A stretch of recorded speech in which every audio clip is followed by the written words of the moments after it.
여러분은 아이를 키운다는 게 무엇이라고 생각하세요? 아이를 왜 키우죠? 또 목적이 있을 거 아니에요.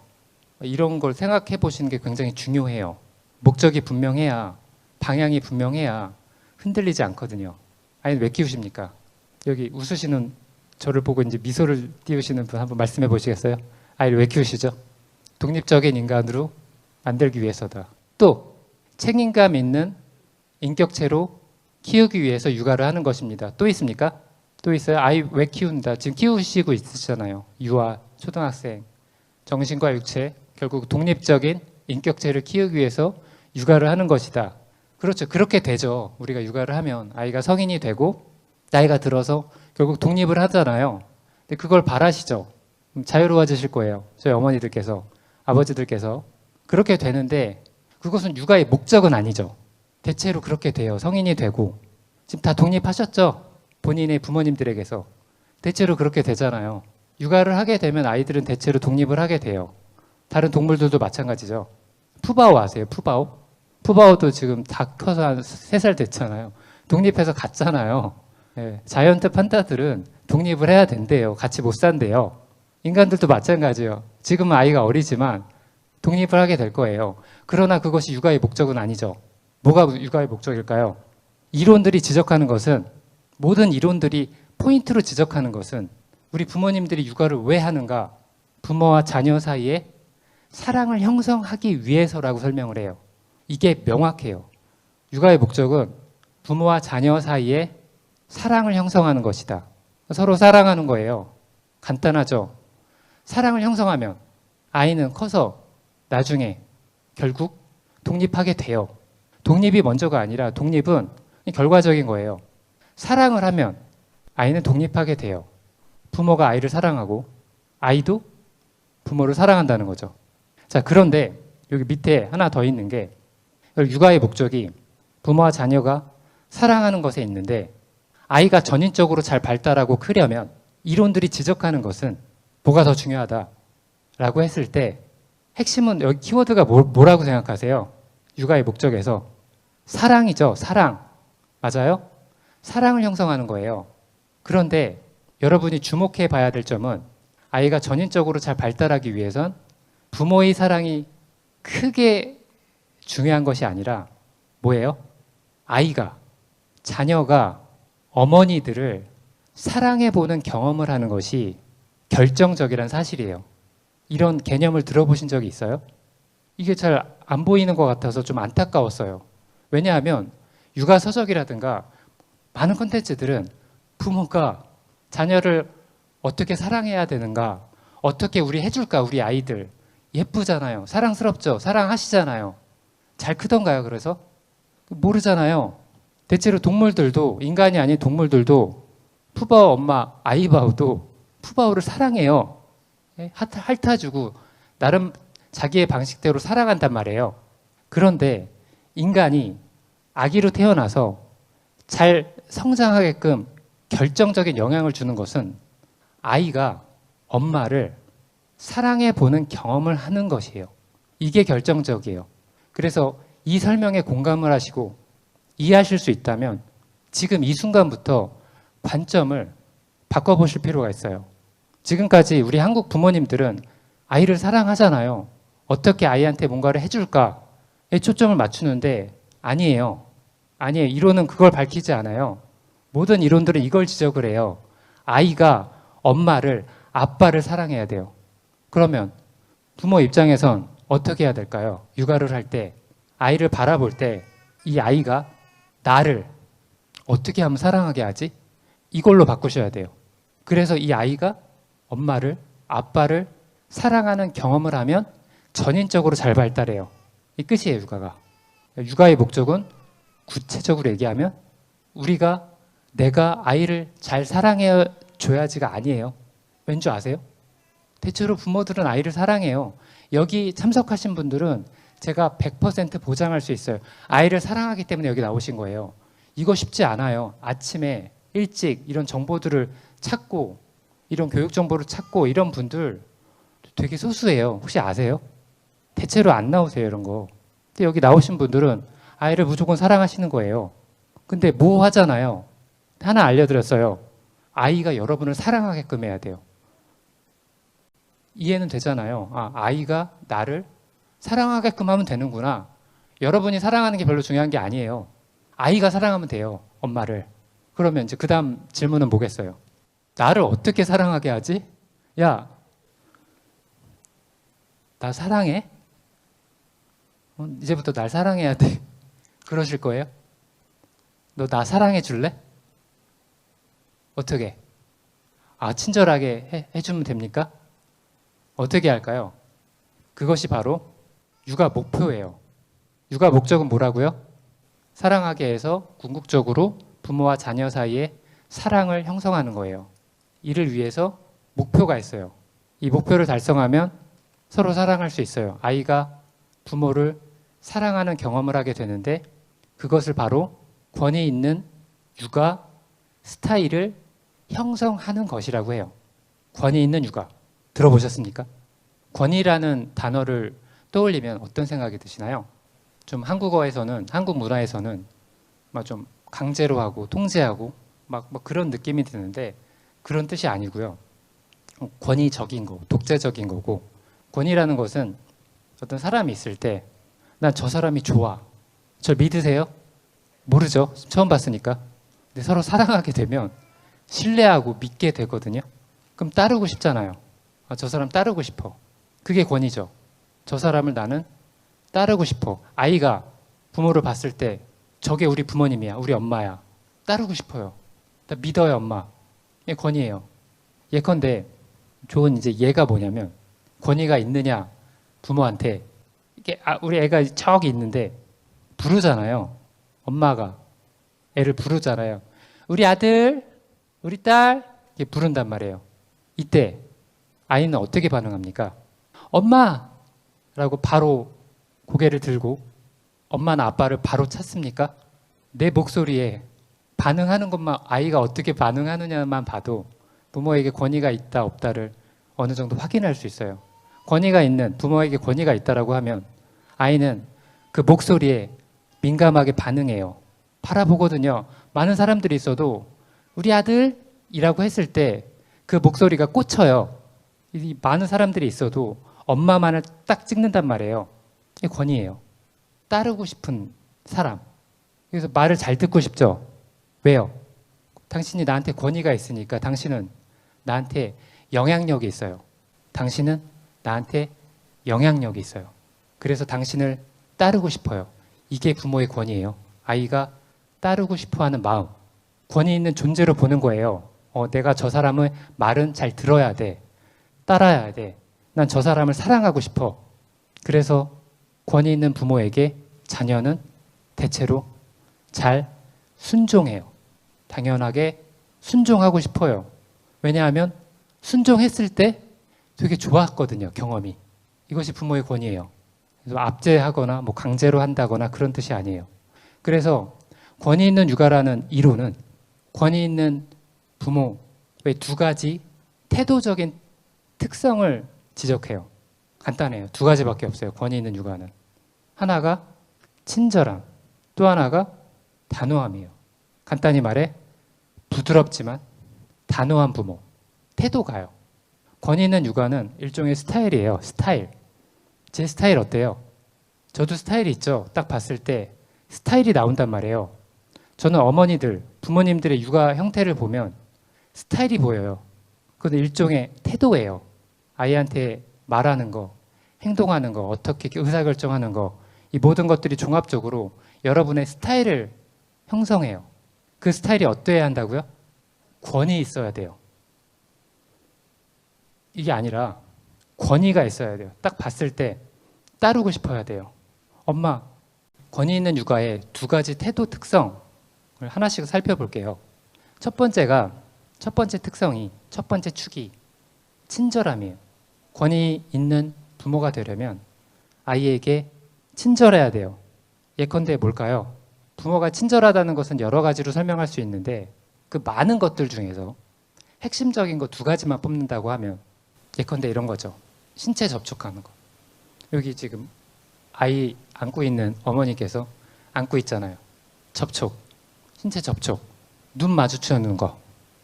이 친절함이에요. 대면 접촉하는 거. 허그라고 하죠. 허그. 나는 아이를 매일 안아준다. 손 들어보세요. 손 드셔야 합니다. 친절함이에요. 아이는 부모가 자기를 안아줄 때 부모가 왜 친절하다고 느낄까요? 왜 안아줘야 되죠, 아이를? 아이 안아줘야 됩니까? 왜요? 아이를 굉장히 잘 발달시켜요. 안아주시면. 아이를 행복하게 만드는 호르몬, 행복 호르몬이라고 하는 그 호르몬들이 폭포수처럼 나와요. 언제? 눈 마주쳐주고 안아줄 때. 그래서 그게 아이의 인지 발달, 정서 발달, 모든 것들을 발달시켜요. 그래서 전인적으로 성장하는 거예요. 부모의 친절함 속에서 아이가 전인적으로 발달을 해요. 그러니까 안아줘야 돼요. 우리 아들 안아주자. 앉자. 너무 잘 발달해요. 친절한 거예요.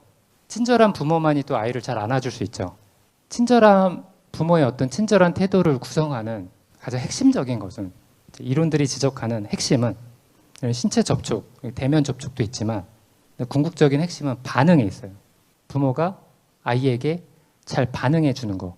예를 들면 뭘까요? 우리 아이가 엄마, 엄마, 이때 어떻게 하세요? 우리 아이가 이렇게 했을 때, 이걸 봤어? 네가 이걸 봤구나. 이거 무슨 색깔일까? 이게 반응이에요. 반응은 아이가 어떤 신호를 줬을 때 부모가 그것을 확인을 하고 적절하게 반응을 해주는 거예요. 이게 반응이에요. 별거 아니죠. 아이는 부모가 내가 어떤 신호를 보냈을 때 반응을 할 때, 반응을 잘 해주실 때 그것을 부모의 사랑이라고 느껴요. 나는 관심 받고 있구나. 케어 받고 있구나. 사랑받고 있구나. 엄마는 나한테 관심이 있어. 그래서 제가 이렇게 얘기할 때 저를 지금 보고 있으시잖아요. 뭐예요 이게? 반응이에요. 반응. 제가 말을 할 때 나는 이해했어 라는 뜻으로 그런 말씀이시군요 라고 고개를 끄덕이죠. 이게 반응이에요. 이게 인간성을 발달시켜요. 여러분도 대화를 하는데 어떤 사람이 나한테 반응을 안 해주면 어때요? 너무 힘들어요. 잘 보세요. 이게 아이 무표정 실험이라고 그래요. 여기 아이한테 엄마가 그냥 무표정하게 바라보고 있으면 아이가 고통스러워서 울어요. 이거 어떤 아이한테도 실험할 수 있어요. 괴로워요. 나한테 반응을 안 해주시면. 그래서 여러분도 좋은 친구들 있잖아요. 나랑 친한 사람들은 어때요? 내가 좋아하는 사람은 나한테 반응을 잘해줘요. 내 말을 잘 들어줘요. 내가 이야기하면 잘 반응을 해준단 말이에요. 네가 그랬구나. 그랬어? 어때? 반응을 해준단 말이에요. 우리 성인들도 하물며 그런데 아이들은 본인들의 발달, 전인적인 성장에 나의 부모가 나한테 집중을 해주고 내가 관심 있는 것에, 내가 말하는 것에, 혹은 내 감정에 잘 반응해 줄 때, 따뜻하게 반응해 줄 때 그것을 뭐라고 해석한다고요? 사랑, 친절함으로 해석한다고요. 그래서 이런 반응성이 권위 있는 육아의 한 축을 형성하고 있어요. 자문해 보셔야죠. 나는 아이한테 충분히 지금까지 반응적이었는가? 엄마, 간단하죠. 반응이에요. 두 번째, 권위 있는 육아를 형성하는 또 하나의 태도는 단호함이에요. 무슨 뜻일까요? 단호함. 발달 시기상의 성숙함을 요구할 때 그 태도가 단호하다는 것을 뜻해요. 예컨대 여러 가지가 있죠. 발달 시기상의 성숙함 무슨 뜻일까요? 아이가 성장하잖아요. 1살, 2살, 3살, 4살, 5살 나이를 먹어감에 따라 각각 발달 시기상의 아이가 할 수 있어야 되는 것들이 있죠. 예컨대 아이가 한 3살쯤 됐어요. 3살쯤 됐으면 아이는 이제 뭘 할 줄 알아야 되나요? 물리적으로는 말도 좀 할 수 있어야 되고 엄마 좀 걸어 다닐 수도 있어야 되죠. 그리고 아이가 사회적으로 해야 되는 일들이 생기기 시작해요. 양말을 혼자 신을 수 있어야죠. 혼자서 한번 신어봐야 되죠. 조그만 양말을. 근데 어때요? 양말을 혼자 신을 수 있게 해줘야죠. 그게 뭐예요? 발달 시기상의 성숙함을 요구한다라고 해요.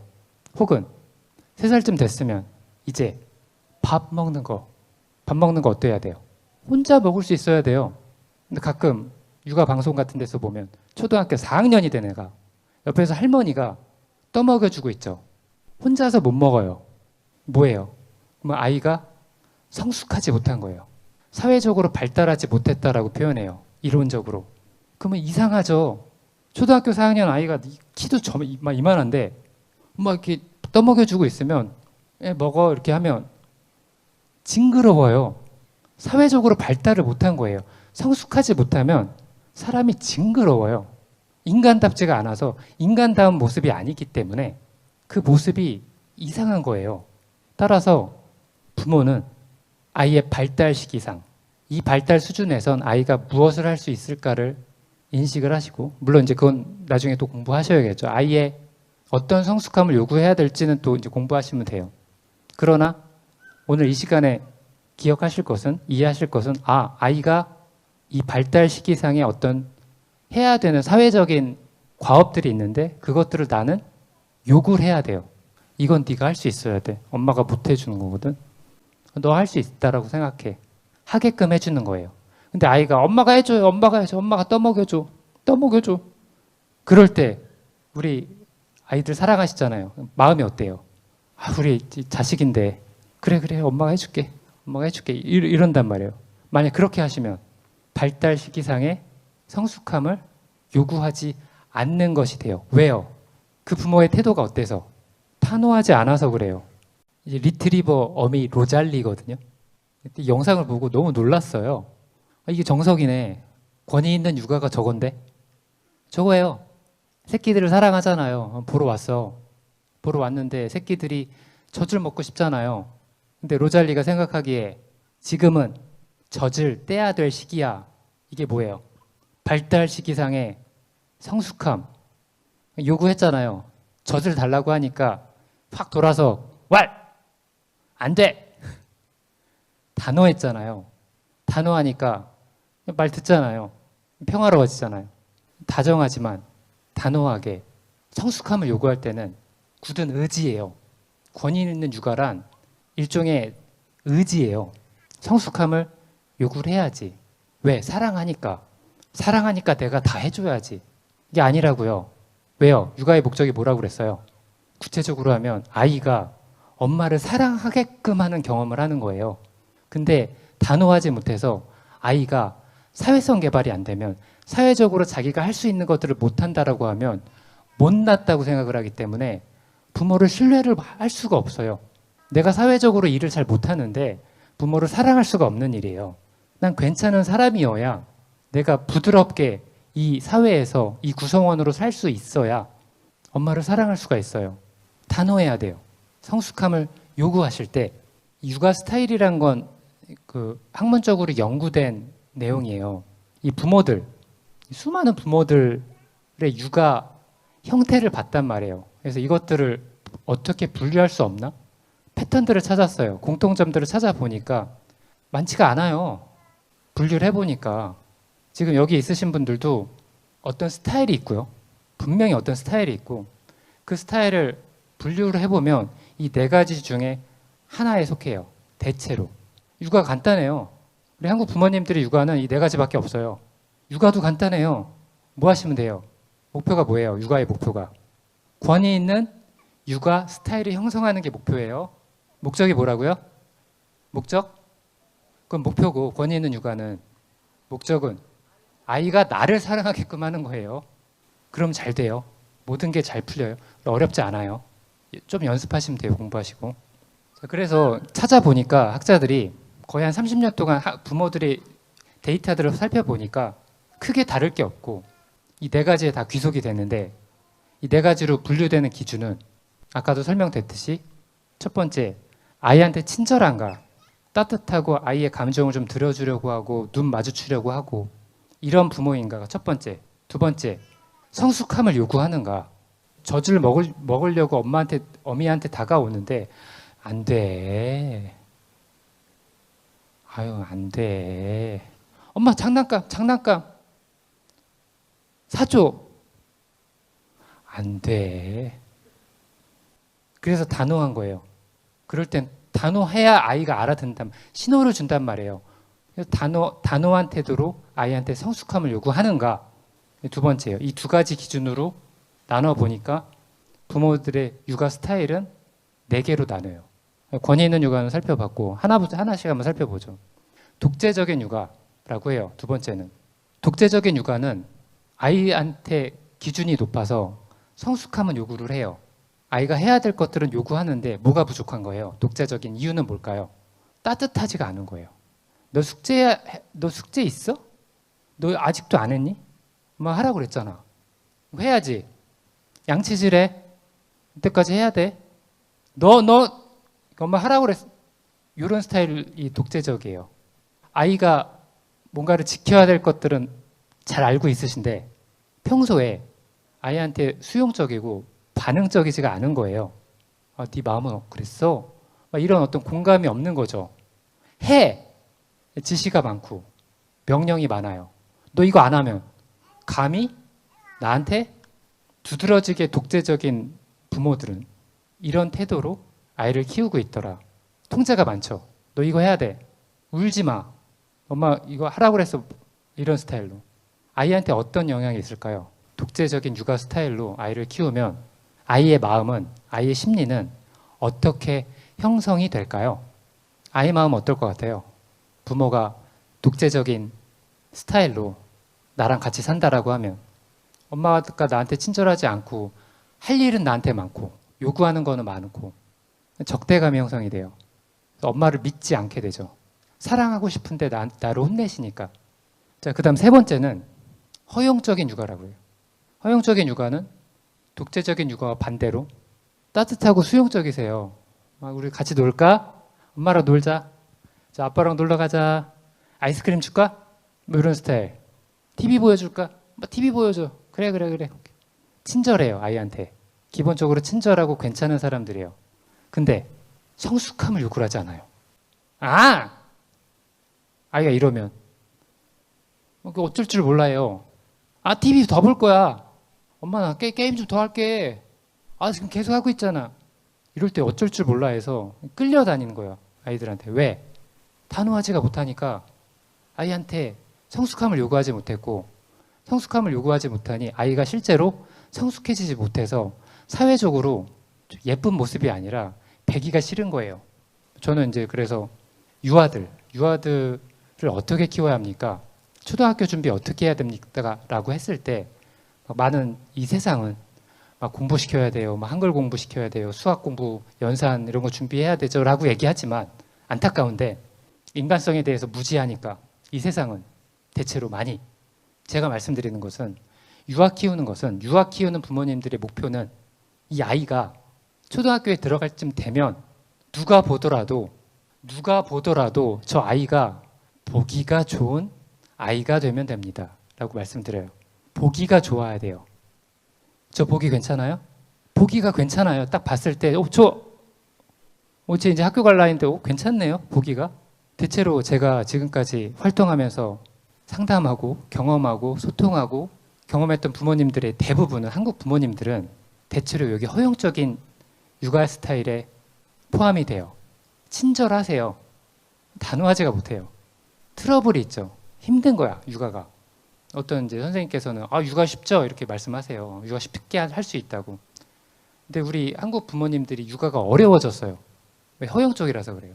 허용적이니까 아이들한테 끌려가거든. 독재적인 육아는 쉬워요. 야, 해! 엄마가 하라고 했잖아. 말 듣거든. 일단 내 위니까 뭐 무섭거든. 육아는 쉬운데 허용적인 육아는 되게 어려워요, 육아가. 엄마들이 너무 피곤해. 다 들어주시려고 하시잖아요. 엄마가 이거 해줄까? 할 게 많아. 아이한테 도움이 돼요? 허용적인 육아를 했을 때 아이한테는 어떤 영향이 있을까요? 아이가 적절한 끈기라든가 절제력, 특히 자기 조절력이 없죠.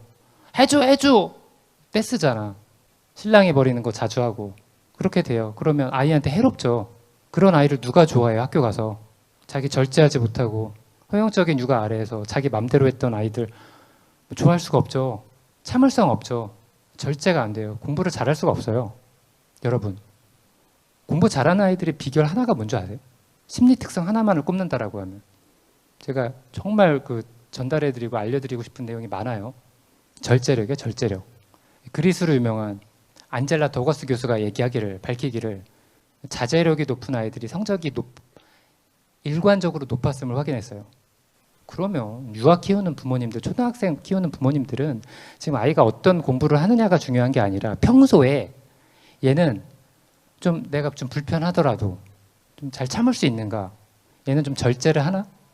조절을 하나? 폭발시키지 않고 감정을. 그게 뭐예요? 제가 아까 말씀드린 보기가 좋나? 이런 애 보기가 싫어요. 사회적으로 성취를 못해요. 뻔해요. 보기가 좋아야 돼 일단. 우리랑 잘 이렇게 친구할 수도 있고 어른들이랑도 대화가 잘 통하고 말이 통하고 이런 애들이 잘 큰단 말이에요. 그런 심리 특성, 인간다운 심리 특성을 잘 키우게 하기 위해선 허용적인 육아로 아이가 자라나서는 어렵다는 거죠. 마지막으로 태만적 육아입니다. 태만적 육아는 어때요? 두 가지가 다 없어요. 친절하지도 않고 아이한테 관심이 없어서 어떤 성숙함을 요구하지도 않아요. 네 인생은 네 인생, 내 인생은 내 인생. 아 귀찮아, 도망가 버리고 싶다. 이런 어머니들이 있거든요. 힘든 거야. 가끔은 막 태만해 버리고 싶은 거죠. 다 떠나서 나는 호텔 가서 혼자 쉬고 싶어. 이런 어머니들도 있었어요. 힘드니까 가끔 놓고 싶은 거예요, 육아를. 이런 분들은 이제 아이들한테 좀 관심이 없거나 너무 태만적인 분들은 본인이 어린 시절에 좀 힘들었던 분들. 이제 모성애는 아이를 계속 키우다 보면 자연스럽게 형성이 되거든요. 어머니들은 아이를 계속 보시면 자연스럽게 사랑하시게 되잖아요. 대체로. 이렇게 안 되는 분들도 있어요. 아이한테 무관심하게 되고 태만하게 돼요. 큰일 나죠. 이렇게 태만하게 키우면 아이들은 이게 어떨까요? 심리적으로. 이거 어쩔 줄 모르죠. 이거 어떡하지? 엄마가 나한테 관심이 없네. 나 혼자 커야 돼. 너무 힘들게 크죠. 태만적 육아로 키우면. 그래서 육아 스타일은 딱 이거 4개밖에 없어요. 그래서 여러분도 어느 한쪽에 가까울 거예요. 어떤 여러 가지 어떨 때는 뭐 권위가 있다가도 허용적이다가도 독재적이다가도 태만적이기도 하겠지만 대체로 여러분의 육아 스타일은 이 하나에 속하게 된다. 모든 한국 부모님들은 이 하나에 속하게 된다. 전 세계 부모님들은 이 육아 스타일 중 하나에 속하게 된다는 것이 핵심입니다. 권위 있는 육아가 있고 나머지 3개는 뭘까요? 하나는 권위 있는 육아, 나머지 독재적, 허용적, 태만적 육아는 권위 없는 육아예요. 그래서 여러분의 목표는 단순해요. 권위 없는 육아들의 형태를 좀 확인하시고 나의 어떤 스타일에서 권위 없는 부분을 제거하시고 덜어내시고 권위 있는 육아 스타일로 연습을 계속 해보시면 육아는 끝이에요. 권위 있는 육아가 육아를 해결해요. 다른 것들 보실 필요 없어요. 다른 것들 뭐 육아 서적이라든가 어떤 이론들도 다 여기에 속해요. 비슷하거나 여기에 파생이 되어 있거나 이 권위 있는 육아 스타일과 다른 이야기라고 하면 그것은 아마 틀렸거나 잘못되어 있을 가능성이 있어요. 이게 끝이에요. 왜냐하면 이거 검증이 됐어요. 그래서 여러분이 권위 있는 육아를 형성하기 위해 필요한 6가지 원칙, 방법을 좀 설명을 드릴게요. 이 6가지만 명확하게 하시면 바로 여러분의 인생에 적용하는 것은 좀 어려울 수도 있어요. 이해가 안 될 수도 있고 머리로는 알겠는데 머리로만 아셔도 일단 돼요. 어느 정도 이해하시고 이 6가지를 여러분의 삶에 녹이려고 노력하신다라고 하면 여러분은 언젠가 권위 있는 육아 스타일을 형성하게 되어서 여러분의 자녀가 여러분을 사랑할 거예요. 엄마 사랑해요. 고맙습니다. 이런 말 들을 거예요. 얼마나 감동스럽겠어요. 엄마 사랑해요. 고마워요. 나 키워주셔서. 할 것 같아요. 지금 꼬마 애들이, 여기가 애들이. 할 거예요. 이론이 보증해요. 인간적이거든요. 첫 번째가 부모의 권위를 의식하라는 얘기예요. 아이랑 부모는 동등한 존재가 아니에요. 같은 위계상에 있지 않아요. 누가 더 높아요? 부모가 더 높아요. 아이보다. 근데 가끔 많은 경우 아이들이 높은 것 같은 거죠. 아이들이 높거나 아니면 같은 위치에 있거나. 옛날에 우리 옛날 시대 때는 가족이 같이 밥을 먹을 때 어땠어요? 아버지가 숟가락을 뜨기 전에는 아이들이 수저를 뜨지도 못했죠. 그 당시에는 그때의 어린이들은 이 가정의 분위기 속에서 엄마 아빠가 나보다 위에 있구나. 엄마의 아빠의 권위를 자연스럽게 인식하면서 살았어요. 그 가정 분위기 속에서 아이들은 내가 자녀구나. 엄마 아빠 말을 잘 들어야 된다는 것을 알았어요. 근데 요즘 아이들은 좀 안 그런 것 같아요. 안 그렇죠? 왜? 부모 먼저 내가 아이보다 권위가 높다라는 것을 의식을 안 하고 사세요. 평소에 얘는 나랑 같은 위계에 있지 않아요. 아이가 나보다 아래에 있고 나의 말을 얘가 따라줘야 돼요. 근데 나는 좀 권위가 내가 더 높다라는 것을 평소에 의식하고 사시는 거예요. 권위 있는 육아가를 하시려면 일단 내가 권위 있는 사람이라고 생각을 해야 되잖아요. 자, 두 번째, 아이와 정신적으로 건강하게 분리한다. 이게 무슨 말일까요? 참 이것도 대단한 말인데 안 되더라. 무슨 말일까요? 정신적으로 건강하게 분리한다. 아까 초반에 어머니들께서 말씀하셨잖아요. 육아의 목적이 제가 뭐냐고 물어봤을 때 아이가 건강하게 저랑 독립하는 거예요. 이렇게 돼야 돼요. 지금부터도. 독립한다는 게 뭐예요? 결국 아이가 사회적으로 할 수 있는 것들을 자기가 스스로 앞가림 할 수 있게끔 하는 거잖아요. 그럼 지금부터 딱 20살 되면 지금까지는 엄마 아빠가 다 해주다가 딱 아이가 20살만 되면 딱 독립을 하는 거 아니잖아요. 계속 독립적인 모습, 자립심 있는 모습으로 자라나다가 딱 성인이 돼서 어느 정도 자기가 다 커버할 수 있을 때 이제 독립했다라고 얘기를 하잖아요. 지금부터 정신적으로 건강하게 분리돼야 돼요. 역으로 말하면 부모가 정신적으로 건강하게 분리되지 못했을 때 어때요? 예컨대 아이 공부하는 거. 아이 공부는 누구 책임일까요? 누구 책임? 크게 말씀해 보세요. 아이 책임이에요. 너 숙제 있어? 다 했어? 이러면 엄마가 그 책임을 나눠 가진 거죠. 정신적으로 건강하게 분리된 게 아니에요. 아이가 어떤 부족한 모습을 보이고 이걸 못하는 것처럼 보이면 우리 부모님들 어때요? 도와주고 싶죠? 대신 해준단 말이에요. 밥 먹는 것도 혼자 먹을 수 있는데 어때? 아이 막 3살, 4살짜리가 막 이렇게 손 요만해 갖고 먹고 있으면 가슴이 어때요? 아이고 잘 먹네. 오늘은 한 45분 걸리겠구만. 답답하잖아요. 이게 느리면 어때요?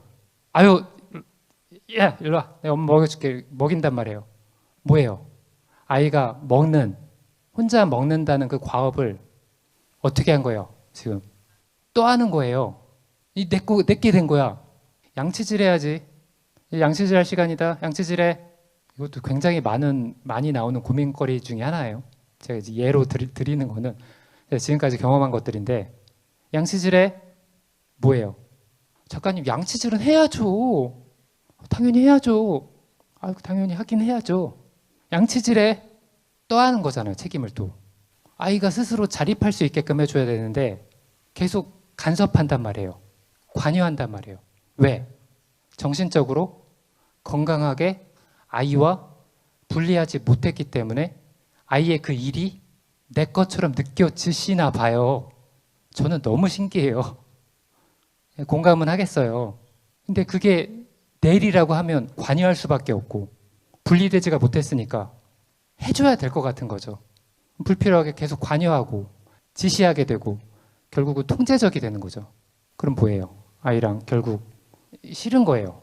나한테 주도성이 없으니까. 그래서 제가 항상 하는 말 중에 하나가 어머니들 그냥 본인이나 행복하게 사시죠. 농담이 아니에요.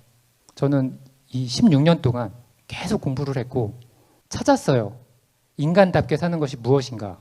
어떻게 해야 인간이 잘 성장하는가? 이론들이 지적하는 것은 아빠보다는 특히 엄마가 본인이 행복할 때, 본인이 인생이 만족스러울 때 아이가 잘 커요.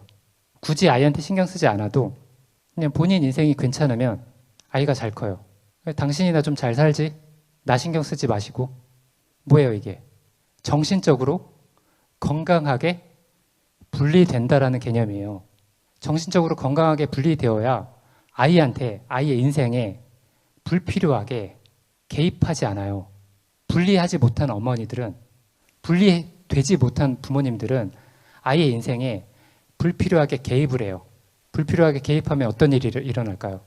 아이가 키워야 되는 심리적 특성들, 필수적인 심리적 특성들을 개발을 못하죠. 밥을 계속 떠먹여줘 봐요. 그럼 계속 얘는 수동적인 애가 되는 거예요. 성숙함을 요구하셔야죠. 성숙함을 요구하려면 이거는 아이의 일, 아이의 인생 분리되어야 돼요. 내 인생에 집중하세요. 본인 인생. 그럼 아이가 훨씬 잘 돼요. 세 번째, 따뜻하게 반응하는 거예요. 아이가 엄마라고 불렀을 때 봐주시고, 설거지 하시다가 엄마 하면 엄마 설거지 하는데 바빠. 뭐 그럴 때도 있죠. 아이가 부르면 눈을 맞아주시는 거, 안아주시는 거, 아이가 자신의 마음을 할 때 좀 들어봐 주시는 거. 아, 그랬어? 아이가 문제 행동들이 있잖아요. 그때 보통 부모님들은 문제 행동만을 보거든요. 야! 어? 뭐 이렇게 되잖아요. 근데 거기 이면에는 아이의 마음이 있고 아이가 그렇게 한 심리가 숨어 있어요. 그걸 좀 알아봐 주시는 거예요. 아, 어떤 마음이었어? 어떤 일이 있었던 거니? 어떤 마음이었던 거야? 아, 그랬어? 얘기를 들어주는 거. 대화를 하는 거. 네 번째, 명확한 규칙을 만드셔야 합니다. 명확한 규칙이 있어야죠. 그걸 순종하죠. 규칙이 없으면 이걸 내가 해야 되나 안 해야 되나? 아이들이 행동이 어떻게 해야 될지 모르죠. 이건 이때는 이렇게 저때는 저렇게 부모의 기분에 따라 아이가 해서는 안 된단 말이에요. 규칙이 뭐가 있을까요? 집안에 규칙이 있어요? 여러분 집안에? 크게 규칙은 두 가지 종류가 있어요. 하나는 상식적으로 당연히 해야 되는 규칙들이 있죠. 예컨대 아이가 장난감을 가지고 놀았어요. 그러면 그거 다시 제자리에 갖다 놔야 돼요? 그거 본인이 해주세요, 설마? 아이가 하게끔 하죠? 규칙이에요. 당연한 상식적인 규칙이죠. 아이가 어느 정도 나이가 들면 집안일 해요? 우리 아이는 집안일 한다. 분리수거 뭐 하세요? 아이가 무슨 일 해요? 빨랫감 정리. 굿. 다시 한번 물어볼게요. 아이가 집안일 한다. 하버드 종단 연구에서 사회적으로 성공한 아이들의 모든 변인들을 조사를 해봤어요. 걔네들은 왜 성공했지? 종단 연구는 그 애들이 어렸을 때부터 나이가 들어서 할아버지가 될 때까지 연구한 거예요.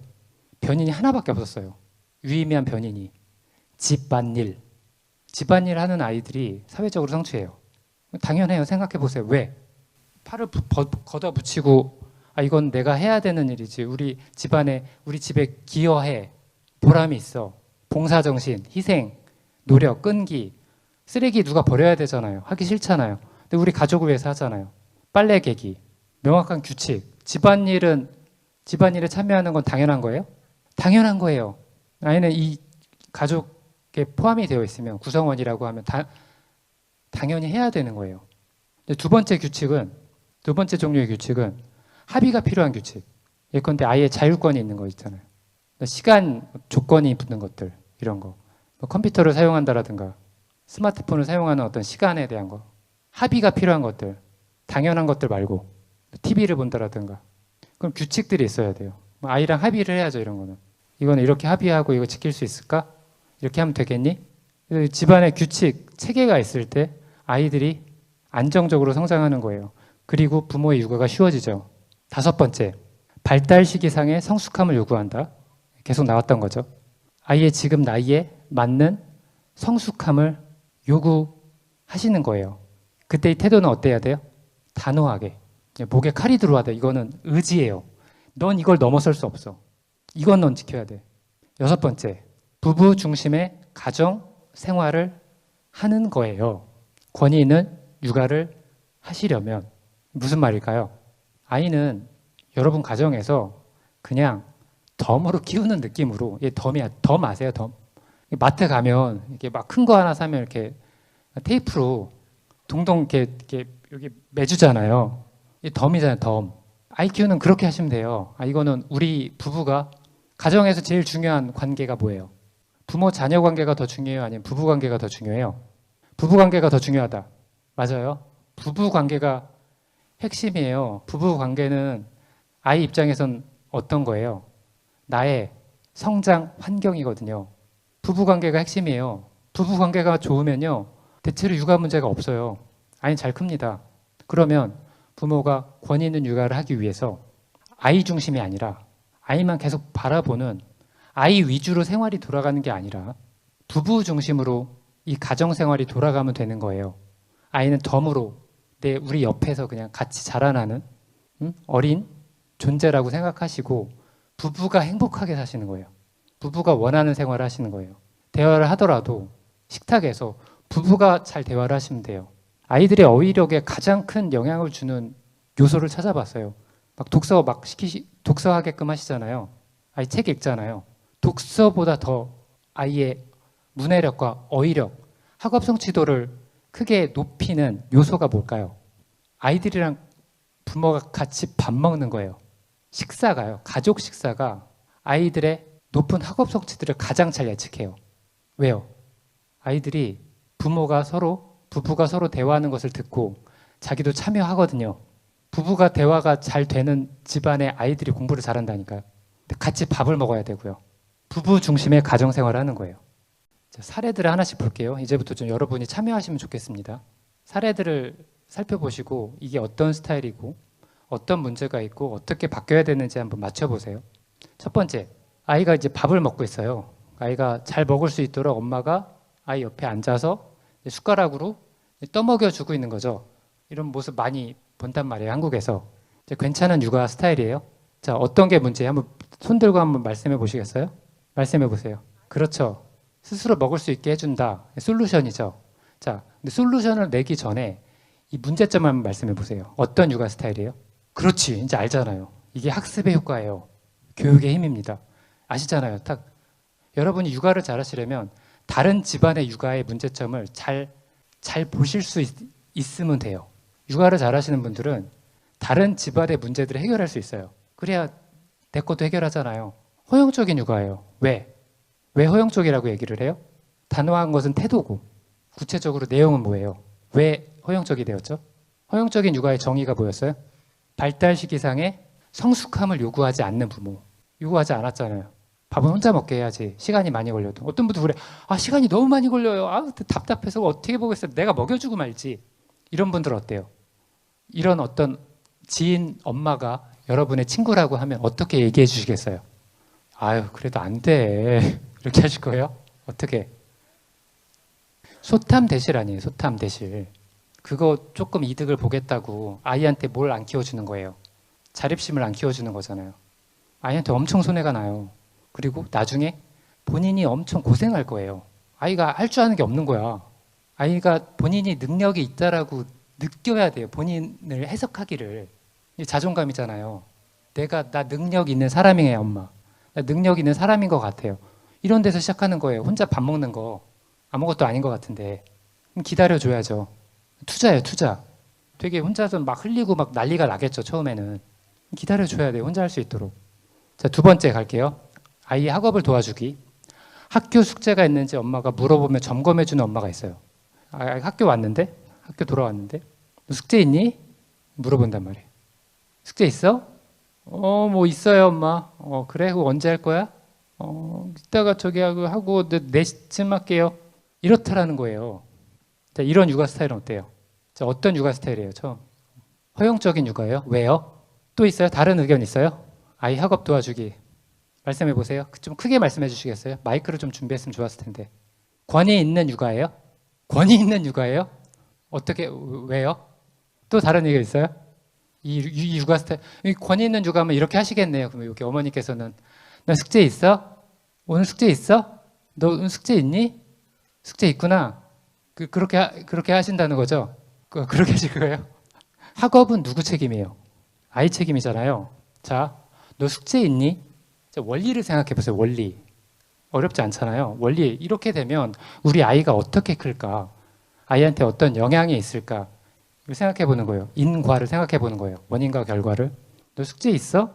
숙제 있어? 이건 진짜 실제 사례인데 어머니한테 이거 왜 이렇게 아이한테 물어보세요라고 물어봤더니 뭐라고 답하시냐면 그렇게 좀 점검을 안 해주면 아이가 안 하더라고요. 그렇게 말씀하시는 거예요.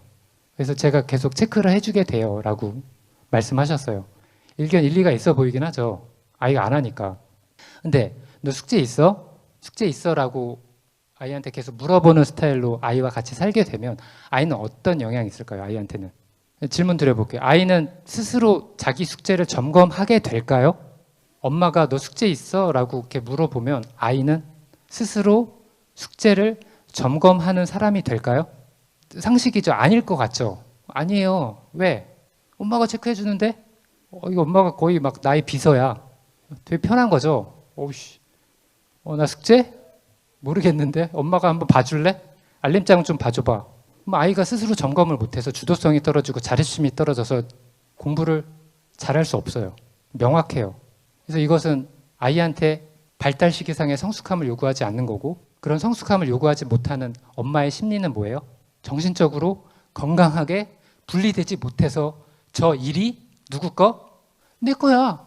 안 해주면 안 될 것 같은 거죠. 아이한테 엄청 손해를 끼치는 것도 모르시고, 육아 스타일로 보면 불필요하게 내 인생에 관여를 하시는 거예요. 친절은 하죠, 당연히. 너 숙제 있어? 이건 뭐예요? 엄마의 사랑이라고 저는 해석해요. 엄마의 사랑인 건 맞아요. 엄마의 어떤 시간과 집중력을 써서 아이를 신경을 써주시는 거니까 고마운 일이긴 해요. 공감은 한다고요. 엄마가 나를 신경 써주시는 거니까. 그런데 불필요하게 내 인생에 관여하시는 거예요. 그건 내 일이란 말이에요. 친절하신 거예요. 그러나 친절하시지만 발달 시기상의 성숙함을 요구를 하지 않으셔서 내 인생에 관여하셨기 때문에 통제를 하시는 거고, 내 일을 대신 떠맡으시는 거고, 여기서 조금 더 심하게 되면 지시를 한단 말이에요. 너 숙제 해야지. 야, 시간 됐다. 언제 하려고 그래? 이건 통제형 부모가 되는 거예요. 이러면 불필요하게 관여하니까. 그럼 어떻게 해야 돼요? 솔루션은 아까 말씀드린 것처럼 숙제하는 거 물어보실 거예요. 숙제 있니? 이렇게. 숙제 있니? 물어보시면 권위가 없어진다고 했어요. 권위가 떨어져요. 너 숙제 있니? 그러지 말고 어떻게 할 거예요? 어떤 마음가짐으로 사실 거예요? 다시 한번 말씀해 보시겠어요? 여기 단발머리 우리 어머니, 이 권위 있는 육아라고 말씀하셨던, 저는 그래도 숙제 있니? 물어보는 게 마음이 편해요? 이거 저랑 그 어머니들이랑 엄청 쟁점이에요. 이거 진짜 못 받아들이시더라고요. 나 답답해 죽을 것 같아요.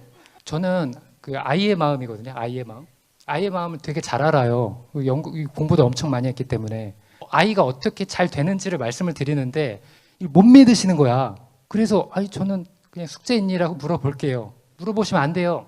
왜? 내일이잖아. 내일. 아이 일이면 온전히 인정해 주셔야 돼요. 숙제하는 건 네 거야. 할 거라고 기대하셔야죠. 기대해주고 아이가 숙제를 잘하면 어떻게 해줄 수 있어요? 아이고 우리 아들 숙제하느라 고생했다, 수고했다. 엄마가 숙제하는 거 보니까 네가 하는 거 보니까 기분이 좋네. 이러면 됐어요. 그럼 아이는 엄마가 내가 숙제하는 거에 대해서 긍정을 해주시니까 기뻐하시는구나. 그럼 아이가, 그리고 이걸 침범하지 않으셨잖아요. 온전히 내 일이라고 인정해 주셨잖아요. 그냥 내가 한 수행에 대해서만 칭찬을 해주셨잖아요. 그럼 괜찮아요. 내 일로 인정해 주시는 거예요. 자, 세 번째, 양치질. 자, 이것도 굉장히 많이 나오는 이슈인데, 아이가 이제 개인 위생적인 부분에 대해서 스스로 안 하는 거죠. 양치질 안 해. 자, 9시 됐어. 양치질해. 양치질해야지. 안 해. 양치질 하라고. 또 안 해. 엄마가 너 목소리 높여야겠니? 딱 들어가요. 그때서야. 치카. 어떤 분은 이제 어저께도 어떤 우리 어머니 한 분이랑 이 건으로 상담을 했는데, 아침에 애가 양치질을 안 하고 간대요. 고민을 하다가 너 양치질 하면 엄마가 마인크래프트 5분 더 하게 해줄게. 뭐 이런 걸로 하고. 둘째가 딱 보면 엄마 형은 왜 양치질 안 해? 나도 안 해도 될까? 이렇게 되는 거예요. 반복적으로 엄마가 양치질 하라고 얘기하는 거. 이런 스타일은 어때요? 이것도 제가 이제 어머니들이랑 싸우는 쟁점이에요. 스타일이 어때요, 일단? 이 아이는 양치질을 잘 스스로 하게 될까요, 일단? 안 할 것 같죠? 누가 시키면 안 하잖아요. 그럼 어떤 육아 스타일이에요, 이건? 독재적인 거예요. 너무, 내 마음대로 시키려고 하는 거예요. 왜? 정신적으로 건강하게 분리되지 못해? 양치질이 누구 거? 내 거야. 아이 일이 아니라. 해야 될 것 같아. 자꾸 관여하는 거예요. 해야지, 해. 심리가 이렇다고요. 그럼 어떻게 바뀌어야 될까요? 이 스타일 어떻게 바꿔주시겠어요? 친구분이 이렇게 아이를 키우고 있다면. 손 들어보세요. 우리 군산, 우리 동지 여러분, 당신과 저도 여기서 살고 있습니다. 같이 즐겁게 공부해 보시죠. 얼마나 재밌어요, 이런 게. 너무 즐거워요. 같이 공부할 수 있다는 이런 교육의 기회가 우리를 더 나은 사람으로 만들어줘요. 어떻게 바뀔까요? 학업이랑 비슷하죠? 숙제 문제랑 똑같아요. 양치질은 아이 거예요. 작가님, 양치질은 당연히 해야 되는 거잖아요. 는 어머니들도 있어요. 그래서 싸워, 저랑. 아니에요, 양치질은 당연히 해야 되는 게 아니에요. 해야죠. 이빨 썩고 막 치과 막 몇백만 원 들잖아, 썩으면.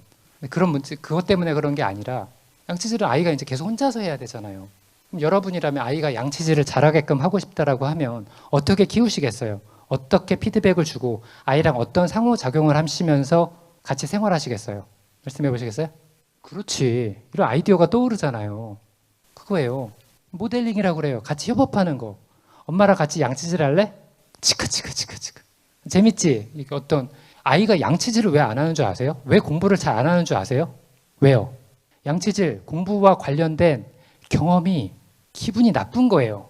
기분이 나쁘면 제대로 안 돼요. 그래서 어머니들이 저한테 항상 질문하시는 게 작가님, 그저 공부 습관 어떻게 잡아주죠? 양치질 습관 어떻게 잡아줄까요? 이런단 말이에요. 아니, 기분이 나빴으니까, 기분이 안 좋으니까 습관이 안 되는 거예요. 그게 하는 것이, 그렇게 양치질하고 뭐 하는 것이 내가 기분이 좋으면 그 행동을 하고 싶어져요. 그 행동을 하고 싶어지면 계속 그것을 반복하게 되고, 반복하면 그게 뭐예요? 습관이라고 불러요. 명확한 개념이에요, 이게 이론적인. 그러면 좋은 습관을 형성하게 해주려면 아이가 그것을 하고 싶게끔 만들어줘야 돼요. 하고 싶게끔 만들어주려면 정신적으로 건강하게 분리되어서 저거는 아이의 일, 내가 불필요하게 관여하지 않을래. 하지만 양치질 하는 거 좋잖아요. 개인 위생적인 일 좋잖아요. 엄마랑 같이 할까? 보여줄 수 있잖아요. 엄마 이렇게 하는 거. 아이는 보고 따라 배우잖아요. 보여주세요. 하는 거 보여주시고. 아이가 혹시라도 양치질을 1년 동안 한 번도 안 하진 않잖아요. 아이가. 한 번이라도 하면 스스로. 관찰을 하시다가 했어. 오. 기분 좋을걸요, 그때는? 스스로 했으니까. 그런 때를 놓치지 마시고 우리 아들 양치질 스스로 했구나. 와, 너무 대단하다. 기분 좋잖아요. 그러면 그런 어떤 긍정적인 정서가 쌓여서 양치질을 스스로 할 가능성이 높아지는 거예요. 그게 바로 권위 있는 육아. 네 번째, 아침에 막 싸우는 거예요. 깨우는 거예요. 학교 갈 준비를 시켜야 되잖아요. 뭐 기관에 가던가. 아침에 아이를 깨운단 말이에요. 아이씨, 짜증내는 거죠. 엄마 깨웠다고 나를. 이런 스타일 어때요? 일단 직관적으로 봤을 때 어때요? 뭔가 잘못된 것 같죠? 뭐가 잘못됐어요? 말씀해 보세요. 우리 군산 사랑하는 우리 어머니들. 그쵸? 그 궁극적인 목적이잖아요. 목표잖아요. 방향이 스스로 알아서 하는 거고 그렇게 됐을 때 아이가 또 예뻐 보이죠. 보기 좋아 보여요. 보기가 좋아요. 우리 목표예요. 보기 좋은 아이를 만드는 거. 근데 막 아침에 깨웠다. 야, 일어나야 돼. 학교 가야 돼. 학교. 보기 싫잖아. 배기 싫어요. 근데 그런 애들이 잘 못 큰단 말이에요. 보기 싫은 것뿐만 아니라 말씀 잘해 주셨어요. 궁극적으로 그렇게 돼야 돼. 그럼 이 육아 스타일은 어떤 거예요? 이 육아 스타일을 분석해 보세요. 어떤 스타일이에요? 아이가 화를 냈다는 것은 평소에 이 아이가 엄마를 어떻게 보고 있는 거야? 당신은 나한테 안 돼. 엄마한테 아이가 화를 내면 권위가 없어서 허용적인 부모라는 뜻이에요. 정신적으로 건강하게 분리 못했죠. 아침에 일어나는 건 누구 일이에요? 아이 일이에요. 근데 왠지 내일 같잖아요. 작가님 이거 안 깨우면 얘가 안 간단 말이에요. 안 가게 지금까지 그렇게 키웠죠. 근데 계속 그렇게 키우실 거예요? 아니잖아요. 발달 시기상의 성숙함을 요구하지 않은 거잖아요. 엄마가 다 떠맡았단 말이야. 근데 어떻게 바뀌어야 돼 이런 건? 권위 있는 육아를 장착을 하셔서 아이가 엄마 앞에서 엄마한테 그렇게 화내게 해서는 안 되는 거예요. 허용적이었다는 거예요. 단순간에 이것을 막 한 번에 갑자기 뿅 하고 변화하는 것처럼 권위 있는 육아로 변화할 수는 없어요. 그동안 쌓였던 게 저런 형태로 나타나는 거예요. 내가 그동안 아이한테 어떻게 대했는지가 저기에서 다 드러나는 거예요.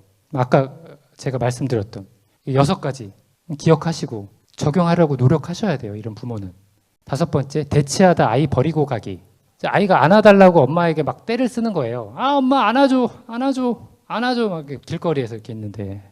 근데 이게 안 되잖아. 할 일도 많고. 그러니까 안 돼, 안 돼, 안 된다고. 막 대치하다가 안아줘, 안아줘. 하다가 엄마가 어때요? 막 너무 힘든 거죠. 그래서 이제 엄마가 이제 어때요? 이제 버리고 가는 거죠. 이렇게. 아이는 어땠을까요? 폭발했죠. 이만큼도 폭발했어요. 자, 이런 육아는 어때요? 이런 스타일 어떻습니까? 뭐가 잘못된 것 같아요? 아이가 엄마한테 계속 이렇게 안아달라고 하잖아요. 그러면 이 아이 엄마는 이 아이한테 안아줬을까요? 그동안 계속? 안아줬을까요? 안 안아줬을까요? 안아줬어요. 안아줬겠지. 안아줬죠. 근데 안아주지 않았을 때도 많았겠죠. 그래서 아이가 엄마를 지금 엄마에 대해서 봤을 때 엄마는 내가 사랑하고 싶은 사람인데 엄마를 지금 어떻게 생각해요? 엄마가 나를 안아줄까? 믿을 수 있어요? 못 믿어요. 신뢰하지 못하는 거고 신뢰의 정서가 없어요. 엄마를 믿지를 못하기 때문에 권위 있는 육아는 권위 있는 부모는 일종의 신뢰거든요. 아이가 엄마를 믿는 거예요. 근데 얘는 못 믿어요. 왜? 안아줄 때도 있었고 안아주지 않을 때도 있었거든요. 엄마 기분에 따라 왔다 갔다 해요. 신뢰를 못하는 거야. 그런데 아이가 이렇게 막 안아달라고 하는 게 너무 힘들고 귀찮고 감정적으로 폭발이 되니까 엄마도 참지 못하고 아이를 버리고 갔단 말이에요. 그러면 이제 이 순간 연결이 끊어지면서 아이는 너무나 이제 고통스럽죠. 엄마가 버렸겠어요, 설마? 제가 직접 봤는데 가셨는데 또 아이가 또 따라가더라고요. 안 버렸죠. 그 심정 자체는 그때는 버리고 싶었겠지. 너무 힘드니까. 그러나 이것은 아이한테 친절하지도 않고 아이한테 어떤 성숙함을 요구한 것도 아닌 아이가 엄마를 신뢰를 했으면 단호했으면 그리고 지금은 안 되거든. 그러나 갔다 와서 마트 일을 끝나고 나서 엄마가 안아줄 수 있는데 그건 괜찮겠니? 아이가 엄마를 신뢰하면 그거 괜찮아요. 그러면 아이가 참아요. 막 이렇게 안기고 싶은데도 참아요. 그 순간을. 왜? 엄마를 신뢰하니까. 신뢰하게끔 나를 권위 있게 대해주셨으니까. 권위 있는 육아. 권위라는 것은 일종의 신뢰예요. 사랑입니다. 그게. 사랑의 그 밑바탕에는 신뢰가 깔려 있어요. 믿는 거예요. 그래서 이렇게 폭발시키지 않아도 돼요. 근데 엄마는 날 버리고 갔죠. 그래서 이것은 일종의 태만적 육아가 되는 거예요.